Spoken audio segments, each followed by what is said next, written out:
পদ্মাৱতী সখী ৰজাৰ জীয়াৰী মই তথাপিতো কিয় জানো মন মোৰ কেতিয়াবা হয় ব্যাকুল কিবা যে নজানি আশংকাত কঁপি উঠে মন প্ৰাণ দেখো দিশ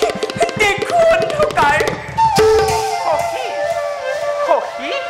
এনে অমূলক চিন্তা কিয় কৰা তুমি কিহৰ অভাৱ তোমাৰ সখী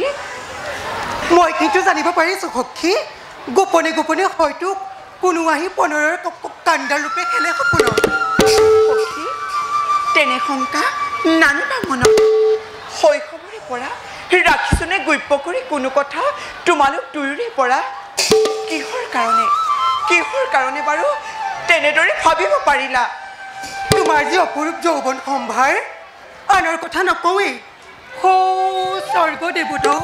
জীয়াৰে কিন্তু থাকিব নোৱাৰে বাৰু সেইবিলাক কথা বাদ দিয়া বলা যাওঁ কাননৰ ভিতৰে গৈ স্নান কৰি শীতল জল উপভোগ কৰোঁ মোৰ প্ৰাণ উত্তাপ শীতল জলেৰে তোমাৰ এই দেহৰহে পুৰণি মাৰিব মনৰ পুৰণি মাৰিবলৈ লাগিবই জল সখী তুমি বৰ ঠিক কৰা বাৰু এইবিলাক কথা বাদ দিয়া বলা যাওঁ গুৰু কন্যা দেৱযানীয়ে চাগে আমাৰ কাৰণে অপেক্ষা কৰি আছে বলা নকৰো